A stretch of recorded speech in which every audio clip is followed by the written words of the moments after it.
पिछली वीडियो में हमने पढ़ा था वाच्य क्या है, वाच्य के कितने भेद होते हैं, वाच्य मतलब कितने प्रकार के होते हैं। तो हमने पढ़ा था वाच्य 3 प्रकार के होते हैं, कृतवाच्य, क्रमवाच्य और भाववाच्य। आज हम सीखेंगे वाच्य परिवर्तन। वाच्य परिवर्तन में पहला क्या है, कृतवाच्य से क्रमवाच्य बनाना। कृतवाच्य से क्रमवाच्य बनाना। वाच्य परिवर्तन में अ, वाच्य परिवर्तन का समय आपको कृतवाच्य से क्रमवाच्य बनाते वक्त कुछ चीज़ों का ध्यान रखना होता है, जिनमें से इनमें से पहली चीज़ क्या है यहाँ पे कि कृतवाच्य में कर्ता के साथ से या के द्वारा जोड़ा जाता है। कृतवाच्य में जो कर्ता है उसके साथ से या के द्वारा जोड़ा जाता है।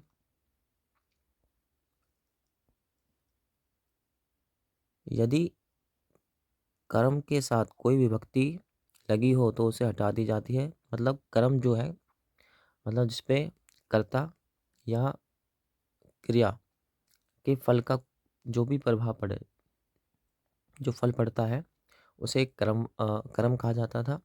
तो कर्म के साथ कोई भी विभक्ति लगी है, कर्म का कोई भी रूप बदल करके जो यूज़ हो रहा है, ठीक है, उन विभक्तियों को, उन चीज़ों को हटा देना होता है। उसे उसे हटा करके हम यहाँ पे इसका उपयोग करेंगे।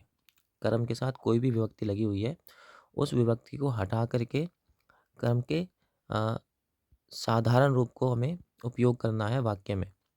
जब हम वाच्य परिवर्तन करेंगे, कृतवाच्य से कर्मवाच्य बनाएंगे, तब हमें जो कर्म है उसके साथ लगी हुई जो भी विभक्तियाँ हैं उनको हटा के कर्म का सिंपल या फिर कैसे साधारण रूप आपको लिखना है।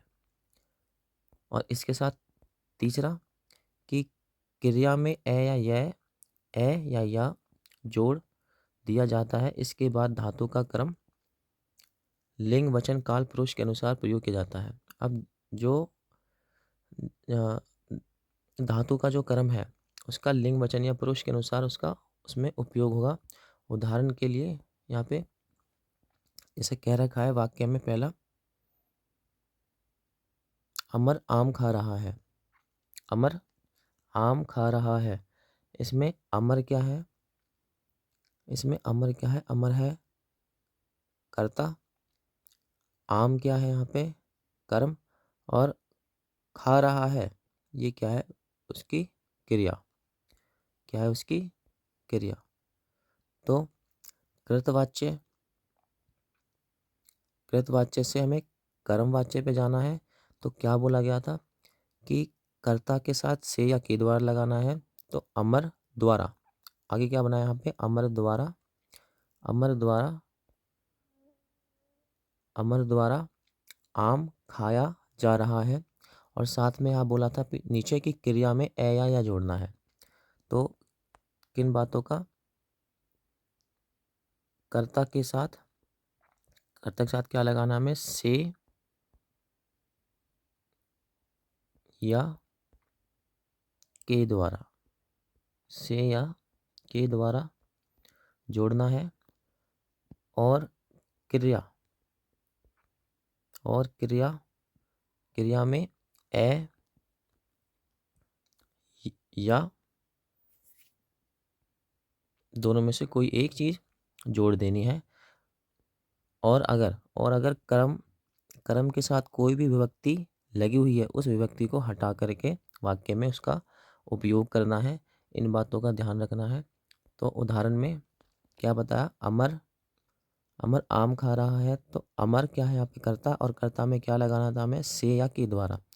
तो अमर द्वारा या अमर के द्वारा, अमर द्वारा या अमर के द्वारा, अमर के द्वारा या अमर द्वारा आम क्या हो गया यहाँ पे? कर्म है। और खा रहा है, तो खा रहा था, खाया जा रहा है। खा रहा है जो क्या था? हमारा क्रिया थी। क्रिया में ए या जोड़ना था। तो अमर के द्वारा आम खाया जा रहा है। तो ये क्या है आपका? वाच्य परिवर्तन में कृतवाच्य से कर्मवाच्य बनाना। इसमें कर्ता के साथ हमें से या के द्वारा जोड़ना है। कर्ता में हमें से या के द्वारा जोड़ना है और क्रिया में ए या फिर यह जोड़ना है। और कर्म में कोई भी विभक्ति लगाई गई है उसे हटा करके उसको हमें साधारण रूप में वाक्य में उपयोग करना है। इन बातों का ध्यान रखना है, इन बातों का ध्यान रखना है। इसी में अगला उदाहरण क्या दे रखा है कि राजेश क्रिकेट खेल रहा है। राजेश क्रिकेट खेल रहा है तो राजेश क्या है यहाँ पे कर्ता, कर्ता में क्या लगाना है हमें से, कर्ता में क्या लगाना है से या के द्वारा। तो राजेश द्वारा, राजेश के द्वारा, राजेश द्वारा या राजेश के द्वारा क्रिकेट, क्रिकेट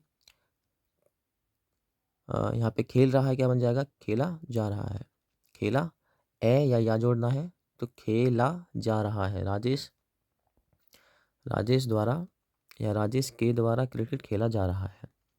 तो क्रिया में ए या यह जोड़ना है, या जोड़ना है। और कर्ता में से या के द्वारा जोड़ना है। तब हमारा वाच्य परिवर्तन होगा, कृतवाच्य से कर्मवाच्य बनाया जाएगा। कृतवाच्य से कर्मवाच्य बनाया जाएगा। कर्ता के साथ से या के द्वारा जोड़ना है और उस वाक्य में जो क्रिया है उसमें ए या जोड़ना है। और कर्म में अगर कोई भी विभक्ति लगाई गई है उस विभक्ति को हटा के उसको साधारण रूप में लिखा जाएगा। इन बातों का ही ध्यान रखना है। इसमें क्या रखा है, अंशु दूध नहीं पी रही है। अंशु दूध नहीं पी रही है, इसमें अंशु क्या होगा, अंशु क्या होगा यहाँ पे, अंशु कर्ता है तो कर्ता में से या के द्वारा जोड़ना था। तो अंशु से, अंशु से दूध, दूध क्या है यहाँ पे, दूध यहाँ पे क्या है, कर्म है।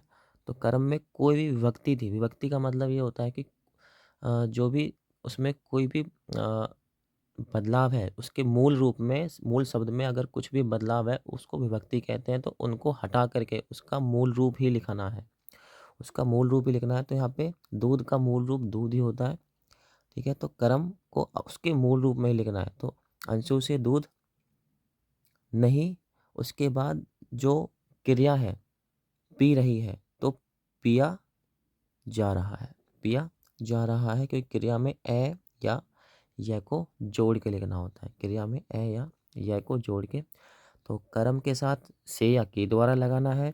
क्रिया में ए या यह या जोड़ के लिखना है। और अगर कर्म में, कर्म के मूल शब्द में अगर कोई भी विभक्ति लगाई गई है तो उन विभक्तियों को हटा के कर्म को मूल शब्द में ही लिखना है, वाक्य में उसका उपयोग करना है मूल शब्दों में।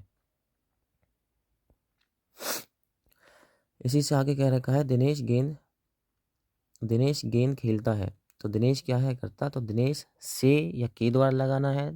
तो दिनेश के द्वारा गेंद खेली जाती है, या फिर दिनेश से गेंद खेली जाती है। तो दिनेश से गेंद खेली जाती है या दिनेश के द्वारा गेंद खेली जाती है। तो दिनेश करता हो गया, गेंद क्या हो गई हमारी यहाँ पे कर्म है। और खेलता, खेलता यहाँ पे क्या थी, क्रिया थी। तो क्रिया को हमने बदला ए या यह जोड़ करके, ए या यह जोड़ करके, और क्या लिखा हमने, खेली, यहाँ पे खेली जाती है।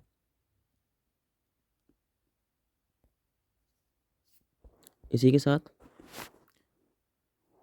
जैसे यहाँ बताया गया था कि जा धातु का कर्म के लिंग वचन या पुरुष के अनुसार प्रयोग होगा। तो यहाँ पे जो कर्म, कर्म है हमारा यहाँ पे गेंद पुस्तक, इसमें जो भी जा धातु लग रही है, जाती है, पढ़ी, ये खेली जाती है, पढ़ी जाती है, इसमें जो जा है इसका जो धातु का रूप बदला है वो कर्म के लिंग वचन या पुरुष के अनुसार बदला जा रहा है, ये भी ध्यान रखना है। साथ में क्रिया में ए या जोड़ना था और जा धातु का कर्म के लिंग वचन काल पुरुष के अनुसार उसमें उसका उपयोग होगा, उसका रूप बदलेगा, उसको लिखा जाएगा। तो दिनेश गेंद खेलता है, दिनेश गेंद खेलता है तो दिनेश से गेंद खेली जाती है। रोज़ी पुस्तक पढ़ती है तो रोज़ी, रोज़ी के द्वारा पुस्तक पढ़ी जाती है। ये क्या है हमारे वाच्य परिवर्तन। वाच्य परिवर्तन में कौन सा, कृतवाच्य से क्रमवाच्य बनाना, कृतवाच्य से क्रमवाच्य बनाना।